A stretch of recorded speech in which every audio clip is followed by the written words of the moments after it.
ಮತ್ತೆ ಲಾಕ್ಡೌನ್ ಆಗುತ್ತಾ? ಇದು ಡೆಡ್ಲಿ ವೈರಸ್ಸಾ? ಇದರಿಂದ ಪ್ರಾಣನೇ ಹೋಗಬಹುದಾ? ಇದು ಕೋವಿಡ್ ತರಾನೇನಾ? ಮತ್ತೆ ಜೀವಗಳು ಹೋಗ್ತಾವ? ನಾವ್ ಹೇಗ್ ಬದುಕ್ತೀವಿ? ಇದು ಬಂದ್ರೆ ಸಿಂಟಮ್ಸ್ ಏನು? ನಾವು ಬದುಕ್ಲಿಕ್ಕೆ ಚಾನ್ಸ್ ಇದೆನಾ?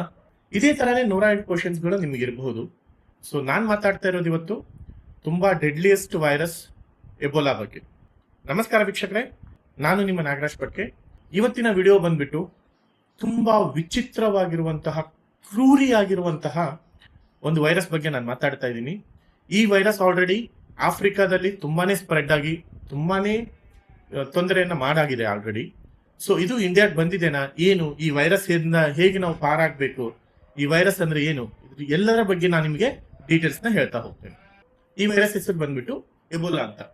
ಎಬೋಲಾ ಅಂತ ಏನಕ್ಕೆ ಹೆಸರಿಗೆ, ಈ ವೈರಸ್ಗೆ ಹೆಸರು ಬಂತು ಅಂತಂದ್ರೆ, ಈ ವೈರಸ್ ಫಸ್ಟ್ ಕಂಡು ಬಂದಿದ್ದು ಆಫ್ರಿಕಾದಲ್ಲಿ ಎಬೋಲಾ ಅನ್ನೋ ಒಂದು ರಿವರ್ ಪಕ್ಕದಲ್ಲಿ ಕಂಡು ಬಂದಿರೋದ್ರಿಂದ ಈ ವೈರಸ್ ಅನ್ನ ಎಬೋಲಾ ವೈರಸ್ ಅಂತ ಕರಿತಾ ಇದ್ದಾರೆ. ಇದು ಮೂಲತಃ ಆಫ್ರಿಕಾದಿಂದ ಸ್ಪ್ರೆಡ್ ಆಗಿರುವಂತಹ ವೈರಸ್. ಕರೋನಾ ತರನೇ ಅಂತ ಹೇಳಿಕ್ಕಾಗಲ್ಲ, ಬಟ್ ಆದ್ರೆ ಕರೋನಾಗಿಂತಾನು ಡೇಂಜರ್ ಅಂತ ನಾನು ಹೇಳಬಲ್ಲೆ. ಏನಕ್ಕೆ ಅಂತ ಅಂದ್ರೆ, ಕರೋನಾ ಬಂದ್ಬಿಟ್ಟು ಲೈಕ್ ಡೆತ್ ರೇಟ್ಸ್ ನಮ್ಮ ಓಕೆ ಇತ್ತು, ಬಟ್ ಈ ಒಂದು ವೈರಸ್ ಸ್ಪ್ರೆಡ್ ಆಗ್ತಾ ಇರೋದನ್ನ ನೋಡಿದೆ ಅಂತಂದ್ರೆ ಕರೋನಾಗಿಂತಾನು ತುಂಬಾನೇ ರ್ಯಾಪಿಡ್ ಆಗಿ ಸ್ಪ್ರೆಡ್ ಆಗ್ತಾ ಇದೆ. ಸೊ ನಾನು ನಿಮ್ಗೆ ಇನ್ನು ಲಾಸ್ಟ್ ವಿಡಿಯೋದಲ್ಲಿ ನಾನು ನಿಮ್ಗೆ ಹೇಳಿದ್ದೆ ಮತ್ತೆ ಲಾಕ್ಡೌನ್ ಆಗತ್ತಾ ಅಂತ. ಮೋದಿ ಅವರು ಒಂದು ಕರೆ ಕೊಟ್ಟಿದ್ರು. ಏನಂತ ಅಂದ್ರೆ, ಲೈಕ್ ಎಣ್ಣೆಗಳನ್ನ ಕಡಿಮೆ ಯೂಸ್ ಮಾಡಿ, ಇಂಧನಗಳನ್ನ ಕಡಿಮೆ ಯೂಸ್ ಮಾಡಿ, ಅದರ ನಂತರ ವರ್ಕ್ ಫ್ರಮ್ ಹೋಮ್ ನ ಆದ್ಯತೆ ಜಾಸ್ತಿ ಕೊಡಿ, ಸಾರ್ವಜನಿಕವಾಗಿ ಟ್ರಾನ್ಸ್ಪೋರ್ಟೇಷನ್ ಯೂಸ್ ಮಾಡಿ, ಪರ್ಸನಲ್ ವೆಹಿಕಲ್ಸ್ ನ ಯೂಸ್ ಮಾಡ್ಲಿಕ್ಕೆ ಹೋಗ್ಬೇಡಿ, ಹೆಚ್ಚಾಗಿ ಮನೇಲಿ ಇರೋ ಕಡೆ ವಿಚಾರ ಮಾಡಿ ಅಂತ ಎಲ್ಲ ಲೈಕ್ ಲಾಸ್ಟ್ ಟೈಮ್ ನಾನು ನಿಮ್ಗೆ ಹೇಳಿದ್ದೆ. ಏನಕ್ಕೆ ಹೇಳಿದ್ದೆ ಅಂತ ಅಂದ್ರೆ, ನನಗೆ ಇವಾಗ ಈ ಒಂದು ವರದಿನ ನಾನು ನೋಡಿದ್ಮೇಲೆ, ನಾನು ಇದನ್ನ ರಿಸರ್ಚ್ ಮಾಡಿದ್ಮೇಲೆ ಇದು ಎಲ್ಲೋ ಕೋರಿಲೇಟ್ ಆಗ್ತಿದೆ ಅಂತ ನನ್ನ ಅನಿಸಿಕೆ. ಇದು ನನ್ನ ಪರ್ಸನಲ್ ಅನಿಸಿಕೆ. ಸೊ ಅಫಿಷಿಯಲಿ ಇದು ಎಲ್ಲಿ ಡಿಕ್ಲೇರ್ ಆಗಿಲ್ಲ. ಬಟ್ ಏನಂತ ಅಂದ್ರೆ, ಈ ಪರ್ಟಿಕ್ಯುಲರ್ ವೈರಸ್ ಯಾವ ತರ ಇದೆ ಅಂತ ಅಂದ್ರೆ, actually cousin brother of corona ಅಂತ ನಾನು ಹೇಳಬಲ್ಲೆ ಈ ಪರ್ಟಿಕ್ಯುಲರ್ ವೈರಸ್ ನ. ಯಾಕಂತ ಅಂದ್ರೆ, ಕರೋನಾ ವೈರಸ್ ಬಂದ್ಬಿಟ್ಟು ಜಸ್ಟ್ ಟಚ್ ಮಾಡಿದ್ರೆ ಬರ್ತಾ ಇತ್ತು, ಬಟ್ ಈ ವೈರಸ್ ಆ ತರ ಅಲ್ಲ. ಇದರದೇ ಆದಂತ ಒಂದು ರೂಪಾಂತರ ಬೇರೆ ಬೇರೆ ತರ ಇದೆ, ಅಂಡ್ ಇದರದೇ ಆದಂತ ಒಂದು ನೈಜತೆ ಬೇರೆ ಬೇರೆ ತರ ಇದೆ. ಅಂಡ್ ಇದು ಬಂದ್ಬಿಟ್ಟು, ಈ ವೈರಸ್ ಎಬೋಲಾ ವೈರಸ್ ಬಂದ್ಬಿಟ್ಟು ಇವಾಗ ಆಲ್ ಓವರ್ ಆಫ್ರಿಕಾದಲ್ಲಿ ಆಲ್ರೆಡಿ ಸ್ಪ್ರೆಡ್ ಆಗ್ಬಿಟ್ಟಿದೆ. ಸೊ ಬೇರೆ ದೇಶಗಳಿಗೂ ಸ್ಪ್ರೆಡ್ ಆಗೋ ಚಾನ್ಸಸ್ಗಳು ತುಂಬಾನೇ ಇದೆ. ಅಫಿಷಿಯಲಿ ಇಂಡಿಯಾದಲ್ಲಿ ಇನ್ನೂ ಸ್ಪ್ರೆಡ್ ಆಗಿಲ್ಲ ಅಂತ ಹೇಳ್ತಾ ಇದ್ದಾರೆ. ಬಟ್ ನೀವು ಅಬ್ಸರ್ವ್ ಮಾಡಿರೋ ಪ್ರಕಾರ ಇವಾಗ ನಿಮ್ಮ ಅಕ್ಕಪಕ್ಕ ಮನೆಯಲ್ಲಿ ಅಥವಾ ನಿಮ್ಗೆ ಗೊತ್ತಿರುವಂತ ರಿಲೇಟಿವ್ಸ್ಗೆ ತುಂಬಾ ಭೀಕರವಾಗಿ ಜ್ವರ ಬರ್ತಾ ಇದೆ. ಜ್ವರ 15ರಿಂದ 20 ದಿನ ಆದ್ರೂ ಕಡಿಮೆ ಆಗ್ತಾ ಇಲ್ಲ. ತುಂಬಾನೇ ಕಾಲು ನೋವು, ಕೈ ನೋವು, ವಾಮಿಟ್ ಆಗ್ತಾ ಇರೋದು, ಆಮೇಲೆ ಬ್ಲಡ್ ಮೋಷನ್ ಆಗ್ತಾ ಇರೋದು, ಈ ತರ ಎಲ್ಲದೂ ನಿಮಗೆ ನೀವು ಅಬ್ಸರ್ವ್ ಮಾಡ್ತಿರ್ಬೋದು. ಸೊ ಇದು ಕೂಡ ಒಂದು ಲೈಕ್ ಎಬೋಲಾ ವೈರಸ್ಸಿನ ಒಂದು ಸಿಂಪ್ಟಮ್ಸ್ ಅಂತ ಲೈಕ್ WHO ನಮ್ಗೆ ಆಲ್ರೆಡಿ ಡಿಕ್ಲೇರ್ ಕೊಟ್ಟಿದೆ. ಬಟ್ ಆದ್ರೆ ಅಫಿಷಿಯಲಿ ಎಲ್ಲಿ ಇದನ್ನ ಹೇಳಿಲ್ಲ, ಬಟ್ ಹೇಳಲಿಕ್ಕೆ ಬರಲ್ಲ. So prevention is better than cure ಅಂತ ಹೇಳ್ತಾರೆ. ಆ ವೈರಸ್ ನಮಗೆ ಬಂದ ಮೇಲೆ ನಾವ್ ಏನ್ ಮಾಡ್ಬೇಕು ಅಂತ ತಿಳ್ಕೊಳ್ಳೋದಕ್ಕಿಂತ ಹೆಚ್ಚಾಗಿ, ಬರೋದಕ್ಕಿಂತ ಮುಂಚೆ ನಾವ್ ಏನೇನೆಲ್ಲ ಮಾಡಬಹುದು ಅದನ್ನ ತಡೆಗಟ್ಟಲಿಕ್ಕೆ ಅನ್ನೋದು ತುಂಬಾನೇ ಒಳ್ಳೆಯ ಸ್ಟೆಪ್ ಅದು. ಸೊ ರೋಗ ಬಂದ ಮೇಲೆ ಅದನ್ನ ಆರಾಮ್ ಮಾಡ್ಕೊಳ್ಳಿಕ್ಕೆ ಹಾಸ್ಪಿಟ್ಲಿಗೆ ಅಲ್ಲಿಗೆ ಇಲ್ಲಿಗೆ ಹೋಗಿ ಸುತ್ತಾಡಿ ನಮ್ಮ ದೇಹನ ನಾವೇ ದಣಿಸ್ಕೊಂಡು ನಮ್ಮ ದೇಹನ ನಾವೇ ಡೆಸ್ಟ್ರಾಯ್ ಮಾಡ್ಕೊಳ್ಳೋದಕ್ಕಿಂತನೂ ಹೆಚ್ಚಾಗಿ, ಆ ರೋಗ ಬರೋದಕ್ಕಿಂತ ಮುಂಚೆನೆ ನಾವೆಲ್ಲದನ್ನ ಅದ್ರ ಬಗ್ಗೆ ಪ್ರಿಕಾಷನ್ಸ್ ನ ತಗೊಂಡು ಅದ್ರ ಬಗ್ಗೆ ಮುನ್ನೆಚ್ಚರಿಕೆ ಕ್ರಮಗಳನ್ನ ನಾವು ತಗೊಂಡ್ವಿ ಅಂತಂದ್ರೆ ಈ ವೈರಸ್ ರ್ಯಾಪಿಡ್ ಆಗಿ ಹರಡೋದನ್ನ ಸ್ವಲ್ಪ ಮಟ್ಟಿಗೆ ಕಂಟ್ರೋಲ್ ಮಾಡಬಹುದು. ನಾವು ಸಾಮಾಜಿಕವಾಗಿ ನಾವು ಕಂಟ್ರೋಲ್ ಮಾಡದೇ ಇದ್ರು ಅಟ್ಲೀಸ್ಟ್ ನಮ್ಮ ಮನೆಯಲ್ಲಿ ಇರುವಂತವ್ರನ್ನ ನಾವು ಕಂಟ್ರೋಲ್ ಮಾಡಬಹುದು. ಹನಿ ಹನಿ ಸೇರಿದರೆ ಹಳ್ಳ ಅನ್ನೋ ತರ ಪ್ರತಿಯೊಬ್ಬ ಪರ್ಸನ್ ಎಜುಕೇಟ್ ಆಗಿರೋನು ಅಥವಾ ಈ ವಿಡಿಯೋ ನೋಡ್ತಾ ಇರೋನು ಅವ್ರ ಮನೇನ ಅವ್ನು ಸೇಫ್ ಮಾಡ್ದ ಅಂತ ಅಂದ್ರೆ ಅಟ್ಲೀಸ್ಟ್ ನಾನು ಈ ವಿಡಿಯೋ ಮಾಡ್ತಿರೋದ್ರಿಂದ ಸ್ವಲ್ಪ ಜನರಿಗೆ ಉಪಯೋಗ ಆಗ್ಬೋದು ಅನ್ನೋದು ನನ್ನ ಉದ್ದೇಶ. So back to the main point, Ebola virus ಅಂದ್ರೆ ಏನು? ಈ ಎಬೋಲಾ ವೈರಸ್ ಏನಂತಂದ್ರೆ, ಇದು ಒಂದು ಸಾಂಕ್ರಾಮಿಕ ರೋಗ. ಸಾಂಕ್ರಾಮಿಕ ರೋಗ ಅಂತಂದ್ರೆ ಒಬ್ಬರಿಂದ ಇನ್ನೊಬ್ಬರಿಗೆ ಹರಡುವಂತಹ ರೋಗ. ವರ್ಲ್ಡ್ ಹೆಲ್ತ್ ಆರ್ಗನೈಸೇಷನ್, ಈ WHO ಬಂದ್ಬಿಟ್ಟು ಎಲ್ಲ ಒಂದು ಆರೋಗ್ಯದ ಬಗ್ಗೆ ಕಾಳಜಿಯನ್ನ ಮೂಡಿಸಿರುವಂತಹ, ಲೈಕ್ ಔಷಧಿಗಳ ಬಗ್ಗೆ ರಿಸರ್ಚ್ ಮಾಡುವಂತಹ ಒಂದು ಸಂಸ್ಥೆ. ಅವ್ರು ಹೇಳ್ತಿರೋ ಪ್ರಕಾರ ಏನಂತ ಅಂದ್ರೆ, ಇದು ಪ್ರಪಂಚದ ಮೋಸ್ಟ್ ಡೇಂಜರಸ್ ವೈರಸ್ ಅಂತ ಹೇಳ್ತಾ ಇದ್ದಾರೆ. ಸೊ ಏನಕ್ಕೆ ಅಂತ ಅಂದ್ರೆ, ಇದರಲ್ಲಿ ಡೆತ್ ರೇಟ್ ಕೂಡ ತುಂಬಾನೇ ಇದೆ. ಯಾಕಂದ್ರೆ ಇನ್ನು ಅಫಿಷಿಯಲಿ ಇದನ್ನ ಎಲ್ಲಿ ಹೊರಗಡೆ ಇನ್ನೂ ಬಿಟ್ಟಿಲ್ಲ WHO ಬಟ್ ಸ್ಟಿಲ್ ನಾನು ಸರ್ಚ್ ಮಾಡಿದೆ, ನನಗೆ ಅಷ್ಟೊಂದು ಸಿಗ್ಲಿಲ್ಲ. ಅದು ಅಫಿಷಿಯಲಿ ಎಷ್ಟು ಜನ ಇದರಿಂದ ಸತ್ತಿದ್ದಾರೆ ಅಂತ ಹೇಳಿಲ್ಲ, ಬಟ್ ಆದ್ರೆ ಅವ್ರು ಡಿಕ್ಲೇರ್ ಮಾಡ್ತಾ ಇರೋದು ಇದು ಕರೋನಾಗಿಂತನೂ ಜಾಸ್ತಿ ಡೇಂಜರಸ್ ಇದೆ ಅಂತ ಹೇಳ್ತಾ ಇದ್ದಾರೆ. ಸೊ ನೀವೇ ವಿಚಾರ ಮಾಡಿ, ಕರೋನಾ ಟೈಮ್ ಅಲ್ಲಿ ನಾವು ಎಂತೆಂತ ಮಾರಣಾಂತಿಕವಾಗಿ ನಾವು ಅನುಭವಿಸ್ಬಿಟ್ಟಿದೀವಿ ನಿಮ್ಗೆ ಗೊತ್ತು. ತುಂಬಾ ಜನರನ್ನ ನಿಮಗೆ ಬೇಕಾಗಿರೋರ್ನ ನೀವು ಕಳ್ಕೊಂಡಿದ್ದೀರಾ ಕರೋನಾದಲ್ಲಿ. ನಾನು ಕಳ್ಕೊಂಡಿದ್ದೀನಿ. ಆಲ್ಮೋಸ್ಟ್ ಅಲ್ಲಿ ಪ್ರಪಂಚದಲ್ಲಿ ಜನಸಂಖ್ಯೆದಲ್ಲಿ ನೀವು ನೋಡಿದೆ ಅಂತ ಅಂದ್ರೆ ಲೈಕ್ ಡೇ ಬೈ ಡೇ 5,000 10,000 ಇದೇ ತರಾನೇ ಸಾವುಗಳು ಕಂಡ್ವಿ. WHO ದವರು ಏನ್ ನಮಗೆ ಇದನ್ನ ಹೇಳಿದ್ದಾರೆ ಅಂತಂದ್ರೆ it spread through infected body fluid ಅಂತ ಹೇಳ್ತಿದ್ದಾರೆ. ಫ್ಲೂಯಿಡ್ ಅಂತ ಅಂದ್ರೆ ನಾವು ಕನ್ಸಿಡರ್ ಮಾಡೋಣ ಬೆವರಿಂದ ಇದು ಹರಡುತ್ತೆ ಅಂತ. ಸೊ ಲೈಕ್ ಬೆವರಿಂದ ಯಾವ ತರ, ಈಗ ನಿಮ್ಮ ಬೆವರು ಬಂದಿರುತ್ತೆ, ನೀವು ತೆಗೆದು ಹಿಂಗೆ ಹಾಕಿರ್ತೀರ, ಅದು ಇನ್ನೊಬ್ರಿಗೆ ಸಿಡಿಯುತ್ತೆ. ಸೊ ಅಲ್ಲಿಂದ ಅದು ಇನ್ಫೆಕ್ಟ್ ಸ್ಟಾರ್ಟ್ ಆಗುತ್ತೆ. ಸೊ ಅದು ನಮ್ಮ ದೇಹದೊಳಗಡೆ ಬಾಯಿ ಮೂಲಕನೇ ಹೋಗ್ಬೇಕು, ಕಿವಿ ಮೂಲಕ, ಕಣ್ಣು ಮೂಲಕನೇ ಹೋಗ್ಬೇಕು ಅಂತ ಇಲ್ಲ. ಅವರ ದೇಹದಿಂದ ಬಂದಿರುವಂತ ಅಂದ್ರೆ ಯಾರಿಗೆ ಈ ವೈರಸ್ ಅಟ್ಯಾಕ್ ಆಗಿರುತ್ತೆ, ಈ ವೈರಸ್ ಅಟ್ಯಾಕ್ ಆಗಿರುವಂತಹ ಪೇಷಂಟ್ ಬೆವರನ್ನ ಇನ್ನೊಬ್ರು ಟಚ್ ಮಾಡೋದ್ರಿಂದ ಕೂಡ ಇದು ಸ್ಪ್ರೆಡ್ ಆಗುತ್ತೆ. ಅವ್ರು ಶೀನಿರೋದನ್ನ ನಾವು ತಗೊಳ್ತೀವಿ ಅಂತ ಅನ್ಕೊಳ್ಳಿ, ಅಕ್ಷಿ ಅಂತ ಅಂತೀವಿ, ಕವರ್ ಮಾಡ್ಕೊಂಡಿರಲ್ಲ, ಅದು ಕೂಡ ಸ್ಪ್ರೆಡ್ ಆಗುತ್ತೆ. ಇಫ್ ಇನ್ ಕೇಸ್ ಅವ್ರು ಉಗುಳಿರ್ತಾರೆ, ಅವ್ರ ಉಗುಳನ್ನ ನೀವು ತುಳಿದಿರ್ತೀರ ಬರೀಗಾಲಿಂದ ಅಡ್ಡಾಡ್ಬೇಕಾದ್ರೆ, ಅದರಿಂದ ಕೂಡ ಆಗ್ಬೋದು. ಇದು ಒಂಥರ ಸಾಂಕ್ರಾಮಿಕ ರೋಗ. ಸಾಂಕ್ರಾಮಿಕ ರೋಗ ಅಂತ ಅಂದ್ರೆ ಒಬ್ರಿಂದ ಒಬ್ರಿಗೆ ಈಸಿಯಾಗಿ ಹರಡುವಂತದ್ದು. ಆಫ್ರಿಕಾದಲ್ಲಿ ಏನ್ ಮಾಡ್ತಿದ್ದಾರೆ ಅಂತ ಅಂದ್ರೆ ಪ್ರತಿಯೊಂದು ಹಾಸ್ಪಿಟಲ್ ಅಲ್ಲಿ, ಪ್ರತಿಯೊಂದು ಏರ್ಪೋರ್ಟ್ ಅಲ್ಲಿ, ಪ್ರತಿಯೊಂದು ಬಸ್ ಸ್ಟ್ಯಾಂಡ್ ಅಲ್ಲಿ ಎಲ್ಲಾ ಕಡೆ ಇದ್ರ ಬಗ್ಗೆ ಅವೇರ್ನೆಸ್ ಕೊಡ್ತಾ ಇದ್ದಾರೆ, ಮತ್ತೆ ರ್ಯಾಪಿಡ್ ಆಗಿ ಟೆಸ್ಟ್ ಗಳನ್ನ ಮಾಡ್ತಾ ಇದ್ದಾರೆ. ಸೊ ಇದು ಹೇಗೆ ಸ್ಪ್ರೆಡ್ ಆಗ್ತಾ ಇದೆ, ಏನು ಹೇಗೆ ಅಂತ ಕ್ಲೀನ್ ಆಗಿ ತಿಳ್ಕೊಳ್ಳೋ ಸಂಬಂಧವಾಗಿ. ಆಮೇಲೆ ಎಮರ್ಜೆನ್ಸಿ ರೆಸ್ಪಾನ್ಸ್ ನ ಅವರು ಆಲ್ರೆಡಿ ಡಿಕ್ಲೇರ್ ಕೊಟ್ಟಿದ್ದಾರೆ. ಸೊ ಎಮರ್ಜೆನ್ಸಿ ಅಂತ ಅಂದ್ರೆ ಲೈಕ್ ನಾವು ಲಾಕ್ ಡೌನ್ ಆಗಿತ್ತಲ್ವಾ, ಯಾವ ತರ ಲಾಕ್ ಡೌನ್ ಆಗಿತ್ತು ಅದೇ ತರಾನೇ ಇವಾಗ ಆಲ್ರೆಡಿ ಎಮರ್ಜೆನ್ಸಿ ಡಿಕ್ಲೇರ್ ಮಾಡ್ಬಿಟ್ಟಿದ್ದಾರೆ ಆಫ್ರಿಕಾದಲ್ಲಿ. ಆಫ್ರಿಕಾ ಆಲ್ರೆಡಿ ಇದ್ರ ಮೇಲೆ ತುಂಬಾನೇ ರಿಸರ್ಚ್ ಮಾಡ್ತಾ ಇದ್ದಾರೆ, ಅದ್ರ ಮೇಲೆ ತುಂಬಾನೇ ಆದಂತಹ ಗೈಡ್ಲೈನ್ಸ್ ಗಳನ್ನ ಡಿಕ್ಲೇರ್ ಕೂಡ ಮಾಡಿದ್ದಾರೆ. ಬಟ್ ಇದು ನಮ್ಮ ಅಫಿಷಿಯಲಿ ಇಂಡಿಯಾದಲ್ಲಿ ಇನ್ನೂ ಸ್ಪ್ರೆಡ್ ಆಗಿಲ್ಲ, ಬಟ್ ಹೇಳಲಿಕ್ ಬರಲ್ಲ ಏನು ಅಂತ. ಈ ರೋಗದ ಪ್ರಾಪರ್ ಲಕ್ಷಣಗಳಿದಾವೆ. ಏನ್ ಲಕ್ಷಣ ಇದಾವೆ?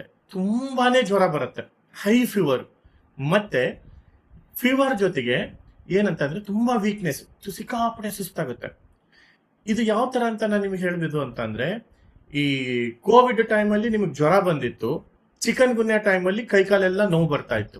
ಇದು ಎರಡೂ ಮಿಕ್ಸ್ ಆದ್ರೆ ಏನ್ ಬರುತ್ತಲ್ವಾ, ಆ ತರ ಆಗಿದೆ ಇದು.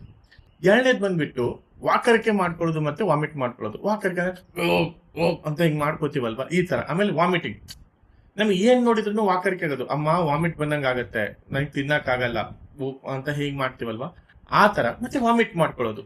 ಸೊ ಕಂಟಿನ್ಯೂಸ್ ವಾಮಿಟ್ ಇರುತ್ತೆ. ಮೂರನೇದ್ ಬಂದ್ಬಿಟ್ಟು internal and external bleeding. Internal and external bleeding ಅಂತ ಅಂದ್ರೆ ಬಾಡಿ ಒಳಗಡೆ ರಕ್ತಸ್ರಾವ ಆಗೋದು ಅಂತ ಅಂದ್ರೆ ಲೈಕ್ ನಿಮ್ಗೆ ಯೂರಿನ್ ಟೈಮ್ ಅಲ್ಲಿ, ಮೋಷನ್ ಟೈಮ್ ಅಲ್ಲಿ, ವಾಮಿಟಿಂಗ್ ಟೈಮ್ ಅಲ್ಲಿ ಬ್ಲಡ್ ಬರುವಂತಹ ಸಿಂಪ್ಟಮ್ಸ್ ಗಳು ಇರ್ತವೆ. ಇಂಟರ್ನಲ್ಲಿ ಬಾಡಿ ಒಳಗಡೆನೂ ಬ್ಲಡ್ ಬ್ಲೀಡ್ ಆಗುತ್ತೆ, ಹೊರಗಡೆನೂ ಬ್ಲೀಡ್ ಆಗುತ್ತೆ. ಸೊ ನೀವು ಮೋಷನ್ ಹೋದಾಗ ಇಫ್ ಇನ್ ಕೇಸ್ ನಿಮ್ಗೆ ಬ್ಲಡ್ ಬರ್ತಾ ಇದೆ, ಮೂಲವ್ಯಾಧಿಯಿಂದ ಅಲ್ಲ, ಮೂಲವ್ಯಾಧಿ ಇರೋರು ಕೂಡ ಇದನ್ನ ಇನ್ನೊಂದ್ಸಲ ನೀವು ಕ್ಲೀನ್ ಆಗಿ ತಿಳ್ಕೊಳ್ಳಿ.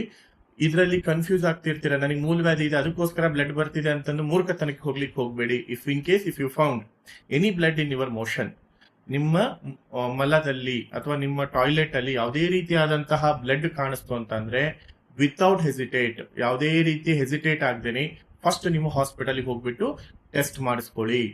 ಎರಡನೇದು, ನಿಮಗೆ ವಾಮಿಟಿಂಗ್ ಟೈಮ್ ಅಲ್ಲಿ ಬ್ಲಡ್ ಬರ್ತಾ ಇದೆ, ಸೊ ಇದು ಕೂಡ ಒಂದು ಸಿಂಪ್ಟಮ್ಸೇ. ನಿಮ್ ಕಿವಿನಲ್ಲಿ ಬ್ಲಡ್ ಬರ್ತಾ ಇದೆ, ಒಟ್ಟಿನಲ್ಲಿ ನಿಮ್ಮ ದೇಹದಲ್ಲಿ ನ್ಯಾಚುರಲ್ ಆಗಿ ಬ್ಲಡ್ ಬ್ಲೀಡ್ ಆಗ್ತಾ ಇದೆ ಅಂತ ಅಂದ್ರೆ ದಯವಿಟ್ಟು ಒಂದ್ಸಲ ಹಾಸ್ಪಿಟಲ್ಗೆ ಹೋಗ್ಬಿಟ್ಟು ತೋರಿಸ್ಕೊಳ್ಳಿ. Because prevention is better than cure. ನೀವು ರೋಗ ಬಂದ್ಮೇಲೆ ಆರಾಮಾಗೋದ್ಕಿಂತನೂ ರೋಗ ಬರದೇನೆ ಮುನ್ನೆಚ್ಚರಿಕೆ ತಗೊಳ್ಳೋದು ತುಂಬಾನೇ ಒಳ್ಳೆಯದು. ಲಾಸ್ಟ್ನೇದ್ ಬಂದ್ಬಿಟ್ಟು ಏನ್ ಹೇಳಿದ್ದಾರೆ ಅಂತ ಅಂದ್ರೆ severe systematic infection. So severe systematic infection ಅಂತ ಅಂದ್ರೆ ತುಂಬಾನೇ ವೇಗವಾಗಿ ಇದು ಹರಡ್ತಾ ಇದೆ. ತುಂಬಾ ವೇಗವಾಗಿ ಹರಡ್ತಾ ಇದೆ ಅಂದ್ರೆ ತುಂಬಾ ಸಿಸ್ಟಮೆಟಿಕ್ ಆಗಿ ಹರಡ್ತಾ ಇದೆ. ಯಾವ ತರ, ನೀನ್ ಶೀಂತಿಯಾ ಬರುತ್ತೆ, ನೀನ್ ಯಾರಾದ್ರೂ ಇನ್ಫೆಕ್ಟ್ ಆಗಿರೋದು ಉಗುಳ್ನ ನೀನ್ ತುಳಿತೀಯಾ, ನಿನ್ಗೂ ಬರುತ್ತೆ. ನೀನ್ ಅವ್ರ ಶೇಕ್ ಹ್ಯಾಂಡ್ ಮಾಡ್ತೀಯಾ, ಎಸ್ ಬರುತ್ತೆ. ನೀನ್ ಬೆವರನ್ನ ಅವ್ರ ಮೇಲೆ ಹಿಂಗ್ ಸಿಂಪಡಿಸ್ತೀಯಾ, ಬರುತ್ತೆ. ಇಫ್ ಇನ್ ಕೇಸ್ ಇದು STD ಕೂಡ, ಸೆಕ್ಷುವಲ್ ಟ್ರಾನ್ಸ್ಮಿಟೆಡ್ ಡಿಸೀಸ್, ಅಂದ್ರೆ ನೀವು ಈ ರೋಗ ಇರುವಂತಹವರ ಜೊತೆ ದೈಹಿಕ ಸಂಬಂಧವನ್ನ ಇಟ್ಕೊಂಡ್ರು ಕೂಡ ನಿಮಗಿದು ಟ್ರಾನ್ಸ್ಫರ್ ಆಗತ್ತೆ. ಸೊ ಹಾಗಾಗಿ ಮುನ್ನೆಚ್ಚರಿಕೆ ಕ್ರಮಗಳನ್ನ ತಗೊಳ್ಳೋದು ತುಂಬಾನೇ ಅವಶ್ಯಕತೆ. ಮತ್ತೆ ಯಾವ ತರ ಸ್ಪ್ರೆಡ್ ಆಗ್ಬಹುದು, ನೀವು ಬ್ಲಡ್ ಅನ್ನ ಒಬ್ಬರಿಂದ ಒಬ್ಬರಿಗೆ ಬ್ಲಡ್ ಕೊಡ್ಬೇಕಾದ್ರೆ ಸ್ಪ್ರೆಡ್ ಆಗತ್ತೆ. ನಿಮ್ಮ ಬೆವರು ಬೇರೆಯವರಿಗೆ ಹೋಯ್ತು ಅಂತ ಅಂದ್ರೆ ಸ್ಪ್ರೆಡ್ ಆಗತ್ತೆ. ಸಲೈವ, ಎಂಜಲು, ಈ ಎಂಜಲು ಟಚ್ ಆಗೋದ್ರಿಂದನೂ ಸಿಗುತ್ತೆ. ಅದು ಎಂಜಲ್ ಯಾವ ತರ, ನೀವು ಉಗುಳೋ ತರದಿಂದನಾದ್ರೂ ಆಗ್ಬಹುದು, ಅಥವಾ ಒಂದೇ ತಟ್ಟೆಲಿ ಇಬ್ಬಿಬ್ರು ತಿನ್ನೋದು, ಅದು ಇವಾಗ ಫ್ಯಾಷನ್ ಆಗ್ಬಿಟ್ಟಿದೆ. We are a friends, we will just eat together, die together ಅಂತ ಹೇಳ್ತಾರೆ. But the shitty thing is you will die together ಆಗ್ಬಿಡುತ್ತೆ. ಅಂದ್ರೆ ಇಬ್ರು ಒಟ್ಟಿಗೆನೆ ಸಾಯ್ಬೇಕನ್ನೋ ಪರಿಸ್ಥಿತಿ ಬರುತ್ತೆ. ಆರೋಗ್ಯ ಮುಖ್ಯ ಎಲ್ಲದಕ್ಕಿಂತನೂ. ಸೊ ಆರೋಗ್ಯದ ಕಡೆ ಗಮನ ಕೊಡಿ. ನಿಮ್ ತಟ್ಟೆಯಲ್ಲಿ ನೀವು ಊಟ ಮಾಡಿ.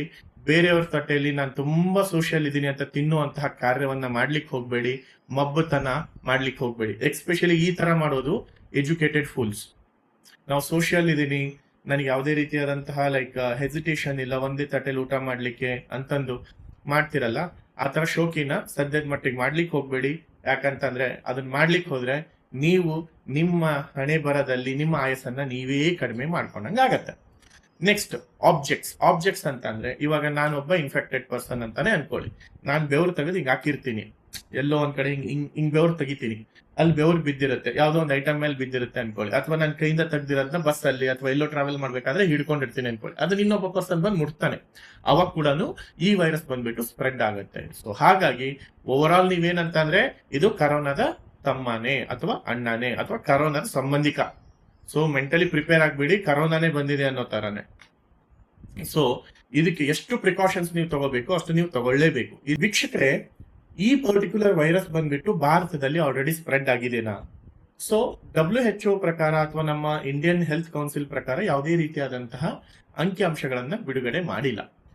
ಬಟ್ ನೀವು ನನ್ನ ಕೇಳೋದಾದ್ರೆ, ಪರ್ಸನಲಿ ಕೇಳೋದಾದ್ರೆ, ನಾನು ರಿಸರ್ಚ್ ಮಾಡಿರೋ ಪ್ರಕಾರ, ನಾನು ಅಕ್ಕಪಕ್ಕ ವಿಚಾರಿಸಿರೋ ಪ್ರಕಾರ, ನಮ್ಮ ಸಂಬಂಧಿಕರಲ್ಲಿ ನನಗೆ ಗೊತ್ತಿರೋರಲ್ಲಿ ವಿಚಾರಿಸಿರೋ ಪ್ರಕಾರ ಅವ್ರೇನ್ ಹೇಳ್ತಿದ್ದಾರೆ, ನಮಗೆ ಪ್ರತಿ ಸಲ ಜ್ವರ ಬಂತಂದ್ರೆ 1 ದಿನ 2 ದಿನ ಇರ್ತಿತ್ತು, ಬಟ್ ಇವಾಗ ಹಾಗಿಲ್ಲ. ಶೀತ ಕೆಮ್ಮು ನೆಗಡಿ ತರ ರೆಗ್ಯುಲರ್ ಆಗಿ ಜ್ವರ ಬಂತು ಅಂತಂದ್ರೆ ಇದು ಬಂದ್ಬಿಟ್ಟು 1-2-3 ಡೇಸ್ ಇರ್ತಿತ್ತು, ಬಟ್ ಇದು ಬಂದ್ಬಿಟ್ಟು 15 ದಿವಸದಿಂದ ಇದೆ. ಬಟ್ ತುಂಬಾನೇ ಸುಸ್ತಾಗ್ತಿದ್ದಾರೆ, ಬ್ಲಡ್ ವಾಮಿಟ್ ಆಗ್ತಾ ಇದೆ, ಮೋಷನ್ ಅಲ್ಲೆಲ್ಲ ಬ್ಲಡ್ ಬರ್ತಿದೆ ಅಂತ ಹೇಳ್ತಿದ್ದಾರೆ. ಸೊ ಈ ಎಲ್ಲದನ್ನ ಸಿಂಪ್ಟಮ್ಸ್ ಗಳನ್ನ ನನಗೆ ನೋಡಿದ್ರೆ ಇದು ಆಲ್ರೆಡಿ ಸೋಷಿಯಲಿ ಸ್ಪ್ರೆಡ್ ಆಗಿದೆ. ಬಟ್ ಗೋರ್ಮೆಂಟ್ ಕೂಡ ಇದ್ರ ಬಗ್ಗೆ ಸ್ಪ್ರೆಡ್ ಮಾಡ್ಲಿಕ್ಕೆ ಭಯ ಪಡ್ತಿದಾರೋ ಅಥವಾ ಅವರ ಒಂದು ಕಾಕತಾಳಿನೋ ನನಗೆ ಗೊತ್ತಿಲ್ಲ. ಇದ್ರ ಬಗ್ಗೆ ನಾನು ಕಮೆಂಟ್ ಮಾಡೋಷ್ಟು ದೊಡ್ಡ ವ್ಯಕ್ತಿ ಕೂಡ ನಾನಲ್ಲ. ಬಟ್ ಏನಂತ ಅಂದ್ರೆ ಈ ವೈರಸ್ ಕೂಡ ಆಲ್ರೆಡಿ ಸ್ಪ್ರೆಡ್ ಆಗಿದೆ ನನ್ನ ಪ್ರಕಾರ. ಬಟ್ ಇದು ಇನ್ನೂ ತುಂಬಾನೇ ನೆಕ್ಸ್ಟ್ ಲೆವೆಲ್ ಸ್ಪ್ರೆಡ್ ಆಗೋದಕ್ಕಿಂತ ಮುಂಚೆ ನೀವು ತುಂಬಾ ಕೇರ್ಫುಲ್ ಆಗಿರೋದು ತುಂಬಾನೇ ಇಂಪಾರ್ಟೆಂಟ್ ಇದೆ. ಸೊ ಕ್ರಿಟಿಕಲ್ ಸೇಫ್ಟಿ ಮೇಜರ್ಸ್ ಅಂತ ಹೇಳ್ತಿದ್ದಾರೆ. ಅಂದ್ರೆ ನಿರ್ಣಾಯಕ ಸುರಕ್ಷತಾ ಕ್ರಮಗಳೇನು ಅಂದ್ರೆ ಲೈಕ್ ಇದನ್ನ ತಡೆಗಟ್ಟಲಿಕ್ಕೆ ನಾವು ಏನೇನ್ ಮಾಡಬಹುದು, ಏನೇನ್ ಮಾಡಿದ್ರೆ ನಮಗೆ ಈ ವೈರಸ್ ಬರದೇ ಇರೋದನ್ನ ನಾವು ತಡೆಗಟ್ಟಬಹುದು ಅಂತ. ಅದ್ರಲ್ಲಿ ಮೊದಲನೇದೇನಂತ ಅಂದ್ರೆ ಕೈಯನ್ನ ಪದೇ ಪದೇ ತೊಳ್ಕೋಬೇಕು. ಕರೋನಾ ಟೈಮಲ್ಲಿ ನೀವೇ ಕೈ ತೊಳ್ಕೊತಾ ಇದ್ರಲ್ಲ, ಸೊ ಹಾಗೆ ಪದೇ ಪದೇ ತೊಳ್ಕೊತಾ ಇರಿ. ಅದು ಅಲ್ಲದೆ ಇದ್ರ ಬಗ್ಗೆ ಅಪ್ಡೇಟ್ ಆಗ್ತಾ ಇರಿ, ನ್ಯೂಸ್ ಅಲ್ಲಾಗ್ಲಿ ಸೋಷಿಯಲ್ ಮೀಡಿಯಾದಲ್ಲಾಗ್ಲಿ. ಎರಡನೇದು, ನಿಮಗೆ ಈ ತರ ಏನೇ ಸಿಂಪ್ಟಮ್ಸ್ ಬಂದ್ರು ದಯವಿಟ್ಟು ನಿಮ್ಮ ಅಕ್ಕಪಕ್ಕದ ಆರೋಗ್ಯ ಕೇಂದ್ರ, ಪ್ರಾಥಮಿಕ ಆರೋಗ್ಯ ಕೇಂದ್ರ ಆಗಿರ್ಲಿ, ಗೌರ್ಮೆಂಟ್ ಆರ್ ಪ್ರೈವೇಟ್ ಯಾವ್ದಾದ್ರೂ ಹಾಸ್ಪಿಟಲ್ ಆಗಿರ್ಲಿ, ಅವ್ರಿಗೆ ಹೇಳಿ ನನಗೆ ಈ ಸಿಂಪ್ಟಮ್ಸ್ ಬರ್ತಾ ಇದೆ, ನನಗೆ ಈ ತರ ಎಬೋಲಾ ವೈರಸ್ ಸಿಂಪ್ಟಮ್ಸ್ ಇದೆ, ನಾನ್ ನೋಡಿದೀನಿ, ಸೊ ಇದನ್ನೊಂದ್ಸಲ ಟೆಸ್ಟ್ ಮಾಡಿ ಅಂತ ಒಂದ್ಸಲ ಕನ್ಫರ್ಮ್ ತಗೊಳ್ಳಿ. ದ ರೀಸನ್ ಟೆಸ್ಟ್ ಮಾಡಿಸೋದ್ರಲ್ಲಿ ಯಾವುದೇ ರೀತಿ ತಪ್ಪಿಲ್ಲ. There is no hesitation. ನೀವು ದಯವಿಟ್ಟು ಹೋಗ್ಬಿಟ್ಟು ಚೆಕ್ ಮಾಡ್ಕೊಳ್ಳಿ. ಓಕೆ, ಸೊ ಇದೆಲ್ಲದರ ನಂತರ ನಾನು ಮತ್ತೆ ನಿಮ್ಮ ಜೊತೆಗೆ ಇರುವಂತಹ ಡಾಕ್ಟರ್ಸ್ ಗಳಿಗೆ ನನ್ನ ಕಡೆಯಿಂದ ತುಂಬಾ ಸೆಲ್ಯೂಟ್ ಮಾಡ್ತೀನಿ. ನಮ್ಮ ಡಾಕ್ಟರ್ಸ್ಗೆ ಇವಾಗ ನಾನು ರಿಕ್ವೆಸ್ಟ್ ಮಾಡ್ಕೊಳ್ಳೋದು, ನಿಮ್ಮ ಅಗತ್ಯ ಭಾರತಕ್ಕೆ ತುಂಬಾನೇ ಇದೆ. ಸೊ ಇದರ ಬಗ್ಗೆ ನಿಮ್ಮ ಪೇಷಂಟ್ಸ್ ಗಳಿಗೆ, ಬರುವಂತಹ ಪೇಷಂಟ್ಸ್ ಗಳಿಗೆ ಅವೇರ್ನೆಸ್ ಕೊಡಿ. ನಿಮಗೆ ನನ್ನ ಕಡೆಯಿಂದ ಒಂದು ದೊಡ್ಡ ಸೆಲ್ಯೂಟ್. ಇದಿಷ್ಟು ಆಗಿತ್ತು ಎಬೋಲಾ ವೈರಸ್ ಬಗ್ಗೆ. ಸೊ ಓವರ್ ಆಲ್ ಆಗಿ ನಾನು ನಿಮಗೆ ಹೇಳಬೇಕು ಅಂತ ಅಂದ್ರೆ, ನೀವು ಈ ಪರ್ಟಿಕ್ಯುಲರ್ ವೈರಸ್ ಬಗ್ಗೆ ನಾಲೆಜ್ ತಗೊಳ್ಳಿ. ನಿಮಗೆ ಗೊತ್ತಿರೋರಿಗೆ ಇದ್ರ ಬಗ್ಗೆ ನಾಲೆಜ್ ಹೇಳಿ. ನಿಮಗೆ ಎಕ್ಸ್ಪ್ಲೈನ್ ಮಾಡಕ್ ಆಗ್ಲಿಲ್ಲ ಅಂತಂದ್ರೆ ಈ ವಿಡಿಯೋನ ಶೇರ್ ಮಾಡಿ, ಲಿಂಕ್ ಕೊಟ್ಟಿರ್ತೀನಿ, ಲಿಂಕ್ ನ ಶೇರ್ ಮಾಡಿ, ಅವ್ರಿಗೂ ಇದ್ರ ಬಗ್ಗೆ ಅವೇರ್ನೆಸ್ ಕೊಡಿ. ಯಾಕಂತ ಅಂದ್ರೆ ನಾನು ಈ ಪ್ರಯತ್ನ ಪಡ್ತಾ ಇರೋದೇನಕ್ಕೆ, ಈ ವಿಡಿಯೋ ಮಾಡ್ತಿರೋದೇನು ಅಂತ ಅಂದ್ರೆ, ನಮ್ಮಲ್ಲಿರುವಂತಹ ಹಳ್ಳಿಯಲ್ಲಿರುವಂತಹ ತುಂಬಾ ಜನರಿಗೆ ಇದ್ರ ಬಗ್ಗೆ ಯಾವ್ದು ಗೊತ್ತಿಲ್ಲ. ಸೊ ಅವರಿಗೆ ಒಂದು ತಿಳಿಸುವಂತಹ ನನ್ನ ಚಿಕ್ಕ ಪ್ರಯತ್ನ ಇದೆ. ಇದನ್ನ ತಿಳಿಸ್ಕೊಡಿ, ಅವ್ರಿಗೆ ಕಳಿಸ್ಕೊಡಿ. ಸೊ ನನ್ನ ಪ್ರಯತ್ನ ಏನು ಅಂತ ಅಂದ್ರೆ ಲೈಕ್ ನಮ್ಮ ಹಳ್ಳಿಯ ಮುಗ್ಧ ಮನಸ್ಸುಗಳಿಗೆ ಅದನ್ನ ಅರ್ಥ ಮಾಡ್ಕೊಳ್ಳೋದು ತುಂಬಾನೇ ಕಷ್ಟ ಆಗತ್ತೆ. ಸೊ ಆ ತರ ಕಷ್ಟ ಆಗ್ಬಾರ್ದು ಅನ್ನೋ ಒಂದು ಉದ್ದೇಶದಿಂದ ಕನ್ನಡದಲ್ಲೇನೆ ಅವ್ರಿಗೆ ಅರ್ಥ ಆಗೋ ರೀತಿಯಲ್ಲಿ ಎಕ್ಸ್ಪ್ಲೈನ್ ಮಾಡುವಂತಹ ಪ್ರಯತ್ನವನ್ನ ನಾನು ಮಾಡ್ತಾ ಇದ್ದೀನಿ. ಆದಷ್ಟು ಮ್ಯಾಕ್ಸಿಮಮ್ ನಿಮ್ಮ ವಾಟ್ಸಪ್ ಗಳಲ್ಲಿ, ನಿಮ್ ಸ್ಟೇಟಸ್ ಗಳಲ್ಲಿ ಎಲ್ಲದರಲ್ಲಿ ಈ ವಿಡಿಯೋನ ಶೇರ್ ಮಾಡಿ, ಎಲ್ಲರಿಗೂ ಅವೇರ್ನೆಸ್ ಕೊಡಿ. ಈ ತರ ಇದೆ, ಈ ತರ ಒಂದು ವೈರಸ್ ಇದೆ, ಈ ವೈರಸ್ಸಿಗೆ ಈ ತರ ನಾವು ಪ್ರಿಕಾಷನ್ಸ್ ನ ತಗೊಳ್ಳೋದ್ರಿಂದ ಮುಂದೆ ಇದು ಲೈಕ್ ಬೇರೆಯವರಿಗೆ ಸ್ಪ್ರೆಡ್ ಆಗೋದನ್ನ ನಾವು ಕಂಟ್ರೋಲ್ ಮಾಡಬಹುದು. ಅಟ್ಲೀಸ್ಟ್ ಬೇರೆಯವ್ರಿಗೆಲ್ಲ ಅಂತಂದ್ರೆ ಅಟ್ಲೀಸ್ಟ್ ನಿಮ್ ಅವ್ರ ಫ್ಯಾಮಿಲಿನ ಅವ್ರು ಸೇವ್ ಮಾಡ್ಕೊಳ್ಳಿಕ್ಕೆ ನನ್ನ ಕಡೆಯಿಂದ ಅಥವಾ ನಿಮ್ ಕಡೆಯಿಂದ ಒಂದು ಕಿರು ಹೆಜ್ಜೆ, ಒಂದು step towards for good nation and good health ಅಂತ ನಾನು ಹೇಳ್ತೀನಿ. ಸೊ ಈ ವಿಡಿಯೋ ಕೊನೆವರೆಗೂ ನೋಡಿದ್ದಕ್ಕೆ ತುಂಬಾನೇ ಧನ್ಯವಾದಗಳು. ಈ ವಿಚಾರನ ಎಲ್ಲರಿಗೂ ಶೇರ್ ಮಾಡಿ. ನಿಮಗೆ ಮಾಡಿರೋದು, ನಾನು ನಿಮ್ಗೆ ಅರ್ಥ ಮಾಡಿಸ್ಲಿಕ್ಕೆ ಪ್ರಯತ್ನ ಪಟ್ಟಿರೋದು ನಿಮ್ಗೆ ಅರ್ಥ ಆಗಿತ್ತು ಅಂತ ಅಂದ್ರೆ ದಯವಿಟ್ಟು ಲೈಕ್ ಬಟನ್ ನ ಪ್ರೆಸ್ ಮಾಡಿ. ನಿಮ್ಮ ಸಂಬಂಧಿಕರಲ್ಲಿ, ನಿಮ್ಮ ಫ್ರೆಂಡ್ಸ್ ಗ್ರೂಪ್ ಅಲ್ಲಿ ಯಾರಿಗಾದ್ರೂ ಈ ವೈರಸ್ಸಿನ ಸಿಂಪ್ಟಮ್ಸ್ ನಿಮ್ಗೆ ಏನಾದ್ರೂ ಬಂದಿತ್ತು ಅಂದ್ರೆ ಅವ್ರಿಗೆ ಮೊದಲು ಈ ವಿಡಿಯೋನ ಕಳಿಸಿ ತೋರಿಸ್ಕೊಳ್ಳಿಕ್ಕೆ ಒಂದು ಆಪ್ಷನ್ ಹೇಳಿ. ಅನಿಸಿಕೆಗಳನ್ನ ಈ ಕಮೆಂಟ್ ಬಾಕ್ಸ್ ಅಲ್ಲಿ ತಿಳಿಸಿ. ಇದೇ ತರನೇ ಹಲವಾರು ವಿಚಾರಗಳನ್ನ ಕನ್ನಡದಲ್ಲಿ ನಮ್ಮ ಮುಗ್ಧ ಮನಸ್ಸುಗಳಿಗೆ ಅರ್ಥ ಆಗೋ ರೀತಿಯಲ್ಲಿ ಹೇಳುವಂತಹ ಪ್ರಯತ್ನವನ್ನ ನಾನು ಮಾಡ್ತಾ ಇದ್ದೀನಿ. ಅದಕ್ಕೆ ನೀವು ಸಬ್ಸ್ಕ್ರೈಬ್ ಮಾಡದೆ ನನಗೇನಂತ ಅಂದ್ರೆ ಶ್ರೀರಕ್ಷೆ, ನನಗೆ ಪ್ರೋತ್ಸಾಹ ಸಿಗುತ್ತೆ ಮುಂದಿನ ಹಲವಾರು ವಿಡಿಯೋಗಳನ್ನ ತಗೊಂಡ್ ಬರ್ಲಿಕ್ಕೆ. ದಯವಿಟ್ಟು ಸಬ್ಸ್ಕ್ರೈಬ್ ಬಟನ್ ನ ಪ್ರೆಸ್ ಮಾಡಿ. ಜೊತೆಗೆ ಬೆಲ್ ಬಟನ್ ಇದೆ, ಅದು ಕೂಡ ಪ್ರೆಸ್ ಮಾಡಿ. ನಾನು ಮುಂದೆ ಹಾಕುವಂತ ಎಲ್ಲಾ ವಿಡಿಯೋಗಳ ನೋಟಿಫಿಕೇಶನ್ ಕೂಡ ನಿಮ್ಗೆ ಬರುತ್ತೆ. ದೇಶನ ಆರೋಗ್ಯವಾಗಿಡ್ಲಿಕ್ಕೆ ನಿಮ್ ಕಡೆಯಿಂದನೂ ಸಹಾಯ ಮಾಡಿ. ಸೊ ಧನ್ಯವಾದಗಳು, ಶುಭ ದಿನ. ಮುಂದಿನ ವಿಡಿಯೋದಲ್ಲಿ ಸಿಗ್ತೀನಿ.